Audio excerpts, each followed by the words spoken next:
भागवत गीता मानव जात को सही दिशा की ओर जाने के लिए प्रेरणा देने वाला एक ऐसा ग्रंथ है जो उसके जीवन में आने वाली हर मुश्किलों से केवल बचाता ही नहीं है, बल्कि उन मुश्किलों को हल करने के लिए उन्हें रास्ता भी बताता है। आइए जानते हैं कि भागवत गीता में भगवान कृष्ण के द्वारा कही गई वह कौन सी बातें हैं जो जीवन के हर क्षण में मनुष्य को याद रखना चाहिए। दरअसल जिस संसार में हम रहते हैं उसमें हम बहुत तरह के रिश्तों से जुड़े होते हैं, जिन रिश्तों में हमें फूलों की मिठास जैसी मधुरता का एहसास होता है।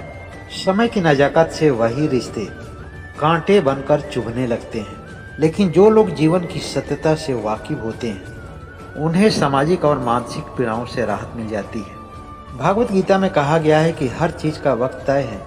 इंसान को जहाँ पहुँचना होता है उसका स्थान तो पहले से ही निश्चित है। आदमी को लगता है कि वह अपने कर्मों की महानता से पहुँच रहा है, मगर सत्य तो यह है कि वह जहाँ भी पहुँचता है वह खुद नहीं बल्कि उसे पहुँचाया जाता है। खेलने वाले हम जरूर दिखते हैं, लेकिन खेलने वाले हम नहीं, कोई और होता है।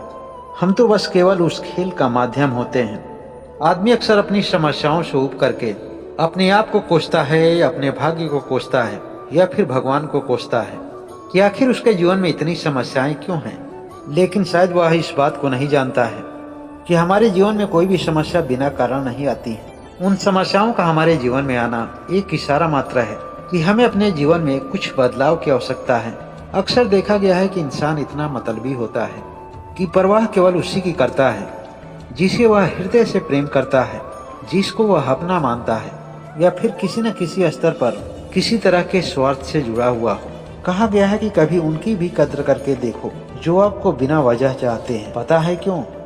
क्योंकि बहुत अनूठे होते हैं ऐसे लोग जिन्हें आपसे कुछ भी नहीं चाहिए होता है, उन्हें तो केवल आपका प्यार और आपका साथ चाहिए। इंसान की सोच इतनी शातिर और चालाकियों से भरी होती है कि वह विवश और मजबूर लोगों का साथ देने से भी घबराता है, क्योंकि उसके मन में इस बात का डर होता है कि वह कहीं कुछ मांग न ले। शायद उसे इस बात का अंदाजा नहीं होता है कि कुछ ऐसे भी विवश और लाचार लोग होते हैं जिनके लिए प्यार के अलावा सारी संपत्ति दो कौड़ी की होती है।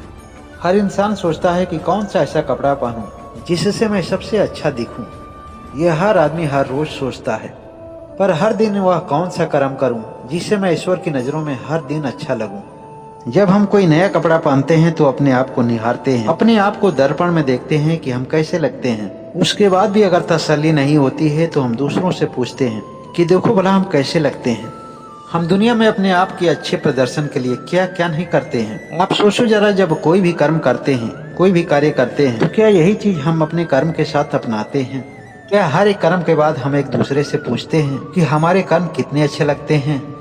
अगर कोई गलती से भी कह दे कि उसके चेहरे पर कालिख लगी है तो वह अपने चेहरे को रगड़ रगड़ कर धोता है। कह दे कि उसका कपड़ा ठीक नहीं है तो वह अपने कपड़े को ही बदल देता है।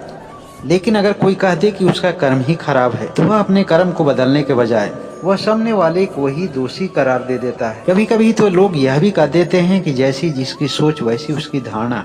हाँ, यह बात बिल्कुल ही सत्य है, मगर उसके लिए नहीं जो अपने बुरे कर्मों पर ही पर्दा डालना चाहता हो। यह उसके लिए है जो सत्य को स्वीकार करके अपने कर्मों में सुधार करना चाहता है। गीता में कहा गया है कि किसी भी व्यक्ति से अधिक लगाव हानिकारक होता है। अधिक लगाव उम्मीद की तरफ ले जाता है और हर एक उम्मीद दुख का कारण बनती है। मनुष्य का स्वभाव है कि वह पहले रिश्ता बनाता है, और यह तो तय है कि हर रिश्ता किसी न किसी स्वार्थ के आधार पर बनता है। स्वार्थ जितना गहरा होता जाता है, रिश्तों की नजदीकियां उतनी ही अधिक बढ़ती जाती है। हम जिससे अधिक लगाव रखते हैं उससे कुछ न कुछ उम्मीद भी रखते हैं।